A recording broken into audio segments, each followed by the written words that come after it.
Let's cheers, man. Are we recording? Yeah, we're recording now. Oh shit! All right. Dude, Cheers. it's weird. I'm already missing Yuki. It's okay. Don't worry about it. Cheers. This is unique. This has like an interesting, like almost licorice-esque. Yeah, I was gonna aftertaste. say it's got like a really sweet taste. God, Yeah. it just goes down so easily. Yeah. Well, Ukiyo-e, thank you, Tomoko, for sharing this. This is Yeah. great, and thank you, your Tomoko's younger brother, for recommending this. This is great. Ah, this is really good. Yeah. I So- like this. So this, you said that you were saying this is from Akita. Yeah. I love sake from Akita. Ukiyo-e is a really popular brand. Mm-hmm. But yeah, so we were going to talk today about earthquakes in Japan. The big scare. Yeah. Well, I got to tell you, so I remember like when there was this experience I had back in 2018. So I'd lived here for about 4 or 5 years, where I realized I am more used to life in Japan now than I am to life in the United States. Because I remember I went to Korea in 2018 for a wedding from one of my friends, and I saw all the brick buildings. And my first thought of the brick buildings was, what do they do when there's an earthquake? Yeah. Oh, wait, there's no earthquakes here. Yeah. You know? Yeah. So I kind of want to hear from you. Like, so it doesn't have to be in Japan, but what was your first experience With an in earthquake? Yeah. So my very first experience was.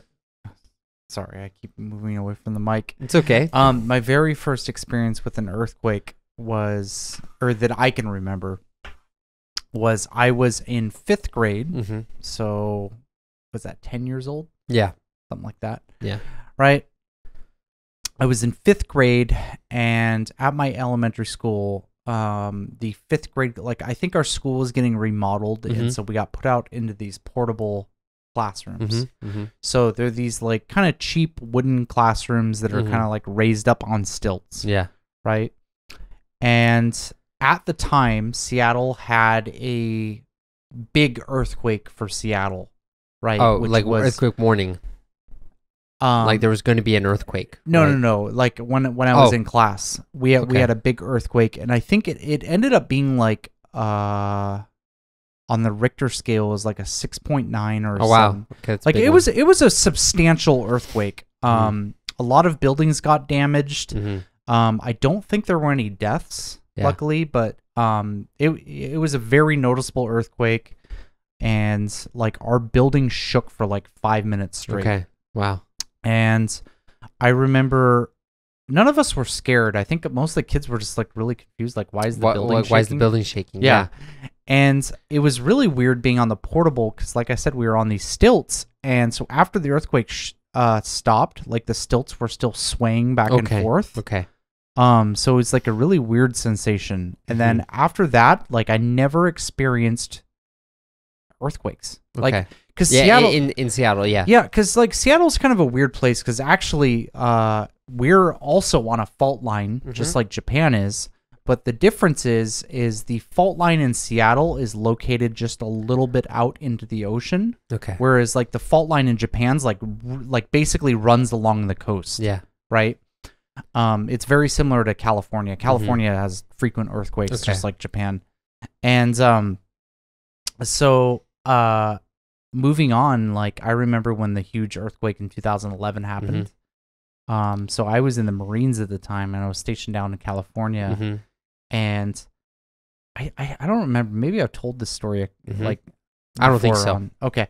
But it was such a weird sensation. So like I've always had an interest in Japan, right? So I keep up to date with like the current events, and so at the time I knew that there was a big earthquake in Japan. But I didn't really know the details and like how devastating it was. And I remember so the Marine base, it's Camp Pendleton down in California. It's located right on the beach, right? And so I often went to the beach because it's like a 10 Yeah. I minute mean, walk. you're right there. Yeah. Yeah. So I'd go out there and like I see this big object on the beach. And there's like a lot of garbage that's like washing up, and that's not common. Like the beaches in California are usually really clean. Yeah. And so like I was really confused about that. And so like I walked up to this object, and it's like I noticed it was a washing machine. Really? I'm like, what the hell is a washing machine doing on the beach? And so I'm like getting closer to it, and all of a sudden I notice that there's Japanese on it. It's a Japanese washing machine? Yeah, it was a Japanese. So apparently, the tsunami that struck Japan pulled stuff out, and some of that debris, including a washing machine, managed to go all the way across the Pacific Ocean and end up washing up on a beach. Okay. So the earthquake was on March 11th. So like, yeah. How long after the earthquake is this? Do you remember? This was like maybe a week or something. Okay, yeah. I don't know. It was a short time after the earthquake. I don't know the exact date. Okay. But wow. I just know that this was after the earthquake happened, because when I saw the Japanese, I was thinking like, oh, this could be because of the earthquake. Yeah. But it was so astonishing to me that a washing machine, because like, I'm sure currents work underwater and everything, but it's just like you don't think of a washing machine being able to travel that distance. Yeah. So yeah, it was so in crazy. A week. Yeah. Yeah, I mean, it might have been 2 weeks or whatever, but it was recently after the earthquake. Yeah. But yeah, I was so surprised about that. Man, it's funny you mentioned that, right? So, because I remember when 3/11 happened too, I was like looking at Facebook at night, and I just saw all these posts about this earthquake that happened. And my first thought was like, I told my Japanese friend like, hey, I think there was a big earthquake in Japan. Like I had no clue what actually happened, but I never had experienced an earthquake. Yeah. So I would never know what it was. Oh, they don't have them on the East Coast, do they? No, never. And so I remember the first time I experienced an earthquake, I was in Japan. Mm-hmm. And it was like maybe about a week into when I came in August. Like I was staying at my friend's apartment in Myogadani on the Marunouchi line, and I remember it was like 5 or 6 in the morning, and I was thinking my bed was shaking. I was like, "Who's shaking my bed? Oh, come on, man, Toshi, what the are you doing? Why are you shaking my? Holy crap, no one's around. What? My bed's shaking. Oh my, the apartment's shaking. Oh no, what's going to happen?" And it was done before I even realized it. Yeah. But I was like freaking out right as like my panic was getting to its peak. That's when it stopped. Yeah. Suddenly. And that was my first experience with an earthquake. I was like, oh, so just to tell you though, I hate roller coasters, and I hate anything where I am not in control of the movement of my body. Okay. And so earthquakes are like a whole new level of terrifying for me. Yeah. That was my first experience ever, was 2013. So something that's pretty interesting is how common earthquakes are. Like, and when I say common, I really want to stress the word common. Like, there will be an earthquake that if you're paying attention, you will feel it. Yeah. At least once a week. Yeah. Yeah. Like, if you're paying attention. Yeah, if you're paying attention. Usually they're small enough that they're pretty easy to not notice. But I'll tell you, and I'm actually curious if you get the same sensation. When I go back to the States, and then when I come back here, does it feel like the world is just constantly swaying? I think that's just you, man. I don't get that so much. So I get this sensation when I come back to Japan that it only lasts for like a week. But it's like the first week that I'm back after I've spent time back in the States, I feel like, and maybe this is my anxiety or my body just being really sensitive to movement for a while until it gets accustomed to small earthquakes here. But I just feel like the world is just constantly like shaking. Did you so do you get seasick easily? No. Okay. Yeah, because I've never felt that either, and I never get seasick either. But it's just the thing that gets me is like when I go back to the States now, I'm like thinking about what to do in case of an earthquake, but there's no earthquake ever in Boston.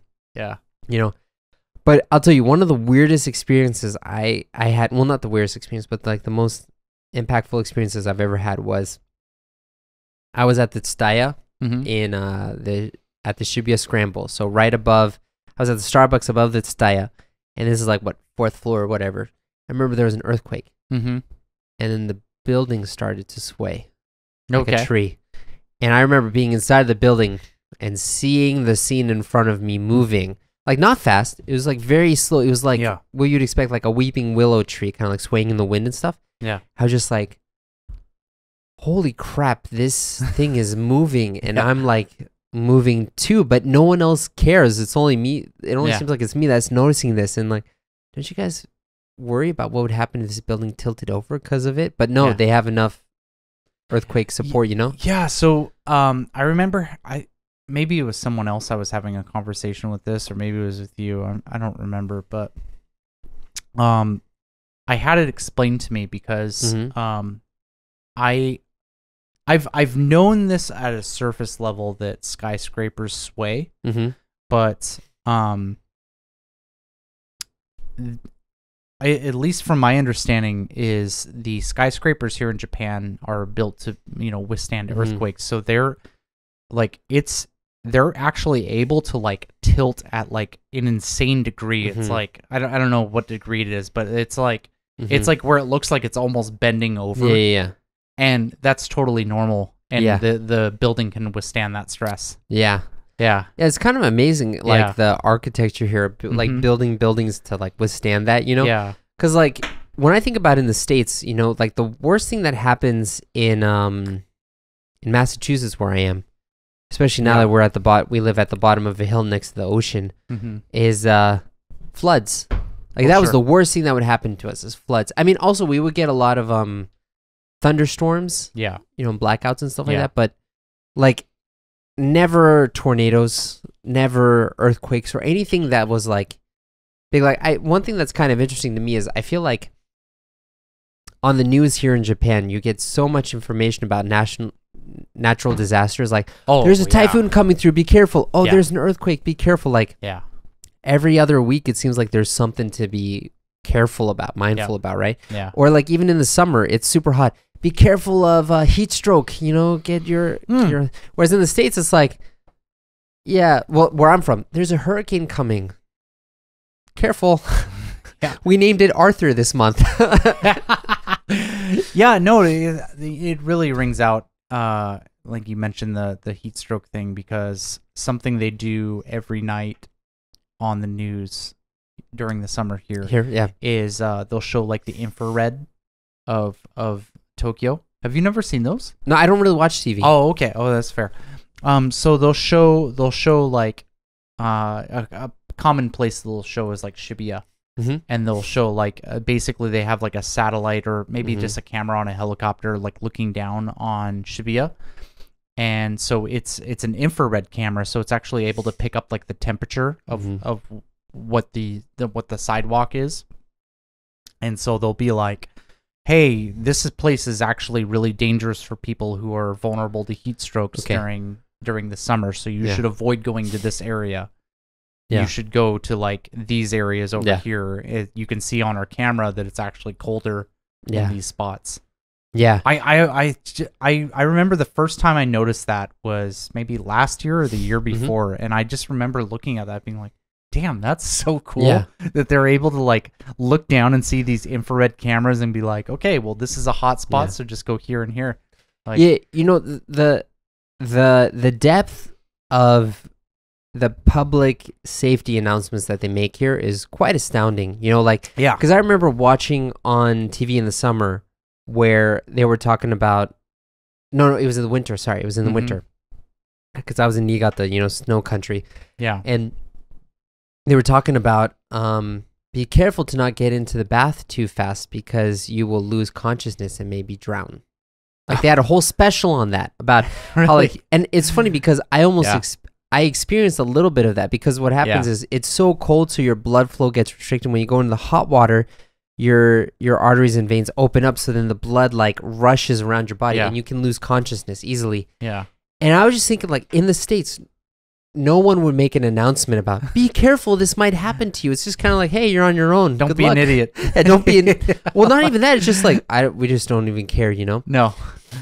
But yeah, that's like one thing that I really like about living here is, at first, you know, I really felt like it was kind of like infantilizing the general public of like, oh, you know, they can't think on their own, so they need these news stories to tell them to be careful.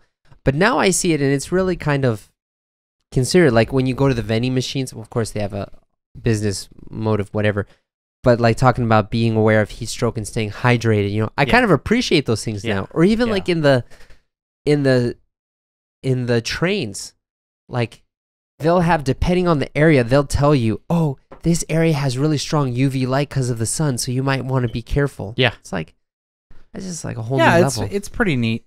Yeah. Something that I have to experience now, because I live in Shonan, is a very serious tsunami risk. Tsunami risk, yeah. Like my area is like 100%. Like if a big tsunami comes, like everywhere around me is going to be underwater. Because I live like not even half a kilometer from the coast. Dude. Right. I'm probably maybe 25 or 30% of a kilometer. Right. Luckily, I'm on the 5th floor, so if a tsunami did come, like, if I'm in my apartment, I'm probably safe, but I'm stuck.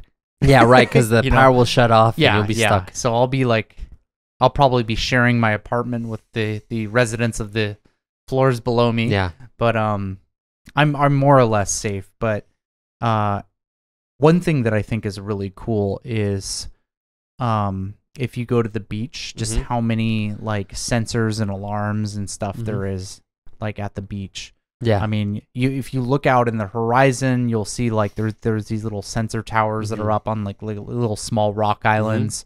You'll see warning systems like everywhere on the beach.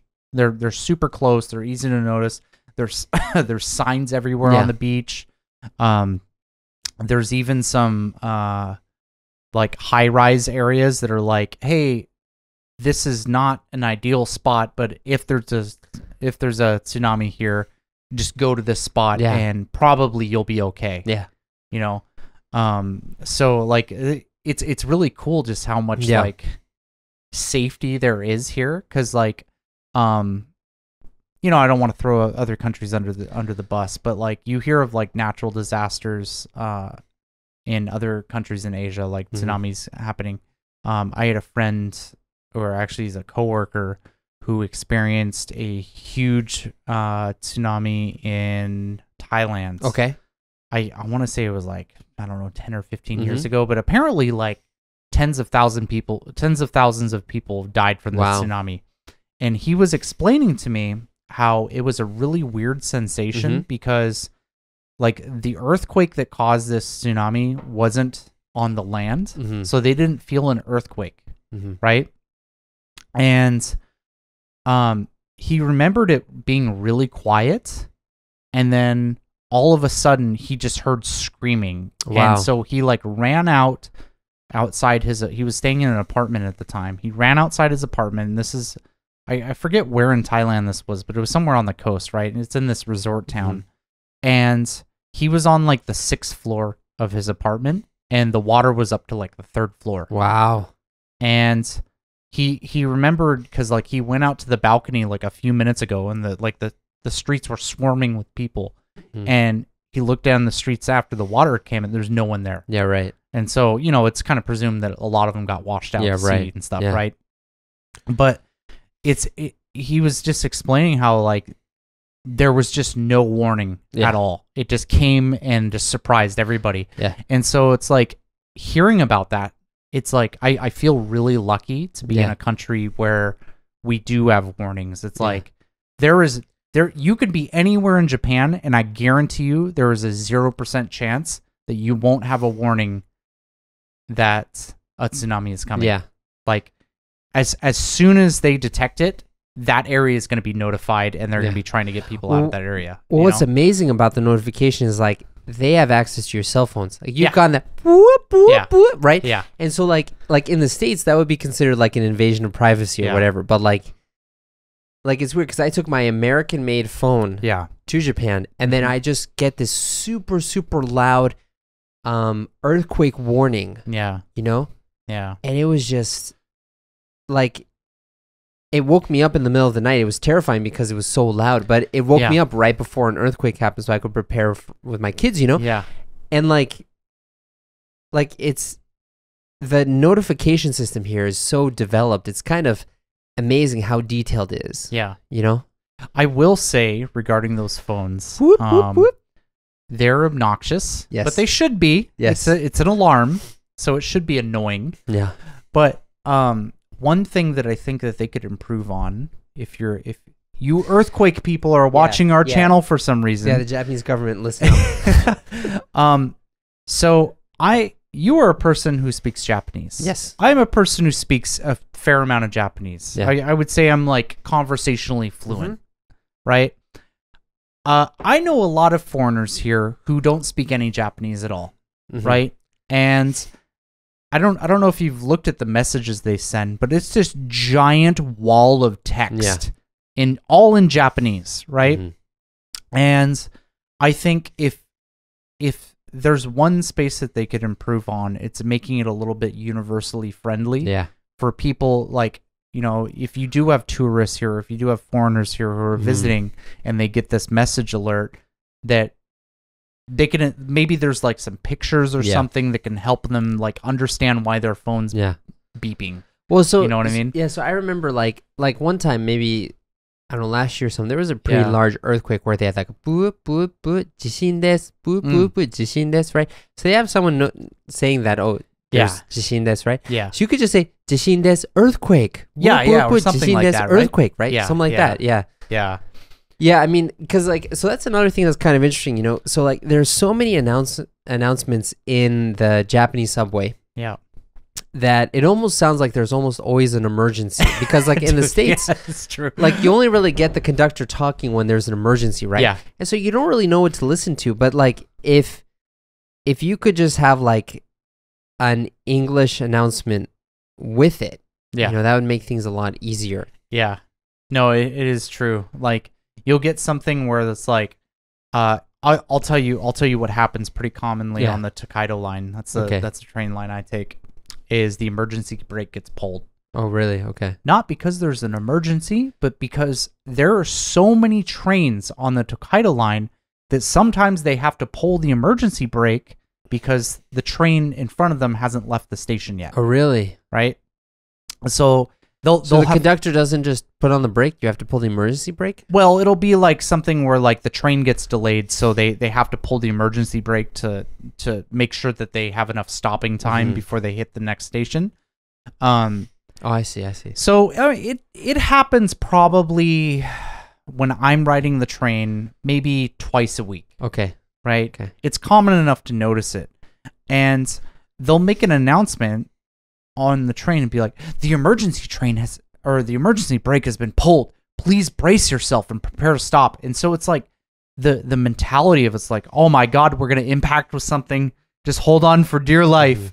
And then like you'll get an announcement from like the conductor be like, yeah, sorry guys, we're going to have to wait for a second. And when the train in front of us moves, we'll move. Yeah. But it's just like, I don't know, the adrenaline that gets pumped because of that announcement. I'm kind of used to it now, but I feel like people are experiencing the area for the first time. Maybe not even tourists, but just people from other places in Japan will be like, what is going on? Yeah, We're gonna crash. Right. Like, you know what I mean? Well, yeah, because it sounds pretty serious when it's your first time. It's kind of like that first earthquake that I experienced. It's probably like on the Richter scale, it was like a 2 or a 3. It was like really small, but I thought the whole world was going to crash down because it was my first one.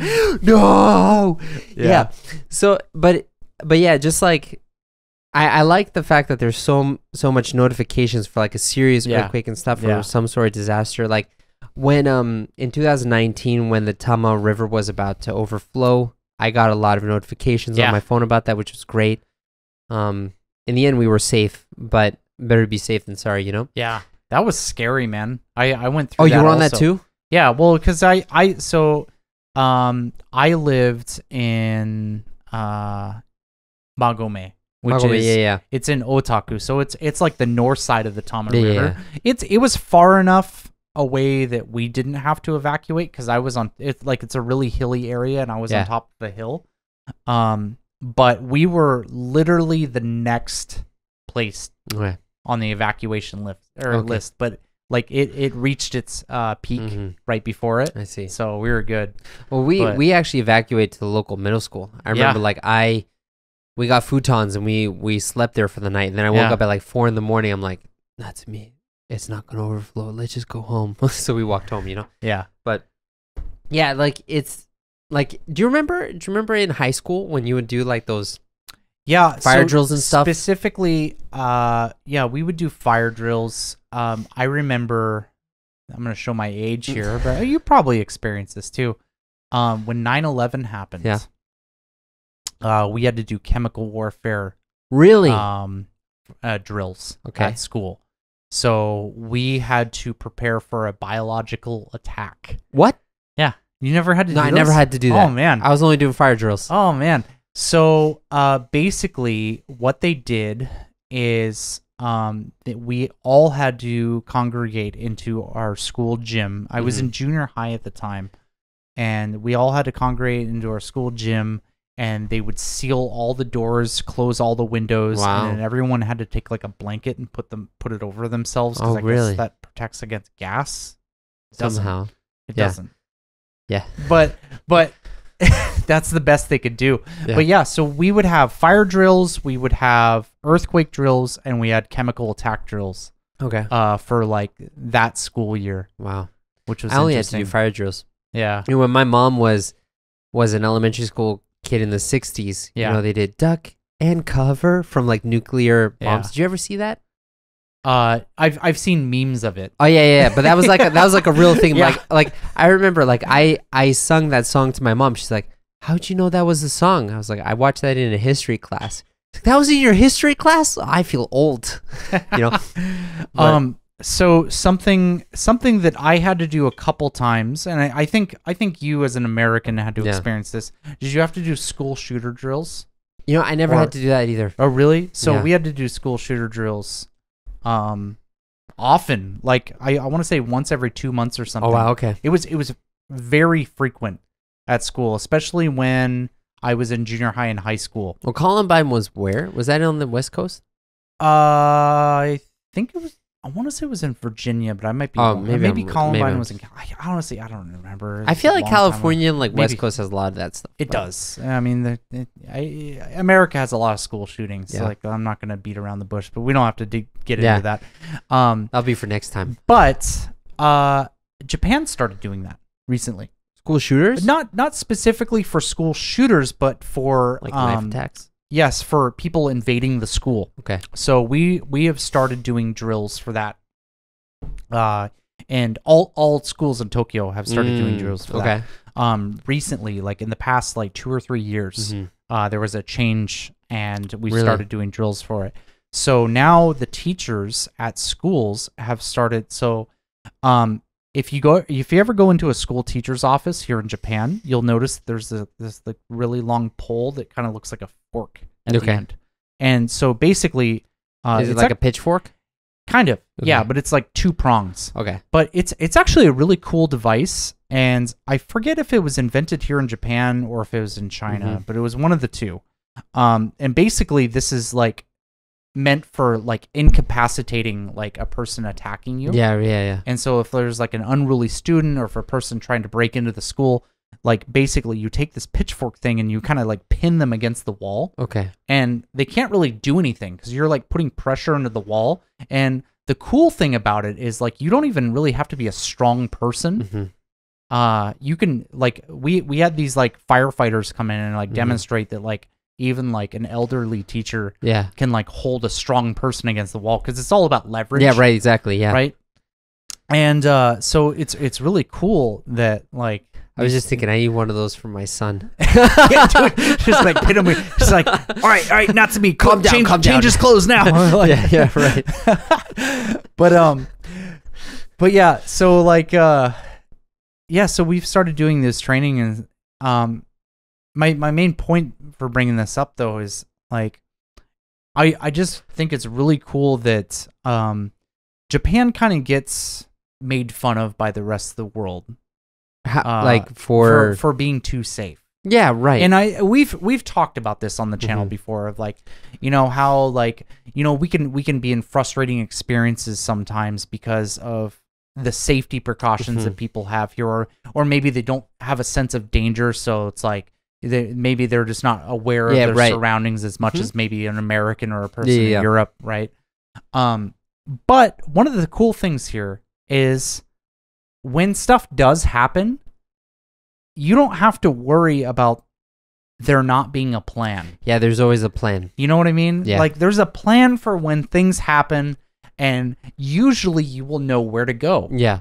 You know? Right. That's yeah, really there's always cool. a plan in place. Like I know that I can move to a new place, and within the first day of me living there, I know exactly where to go during a tsunami. Right. They tell you, ahead of time. Yeah. Like when you move into a new house, they'll tell you where the hinanja, where the evacuation site is. Yeah, right? and it's never a confusing route. It's super easy. There's signs up everywhere. You go outside, it'll be like, "Yep, go this way during a tsunami." Like, you know, and especially like when you're thinking about a family, it's like, you know, you're a father. I'm a new father.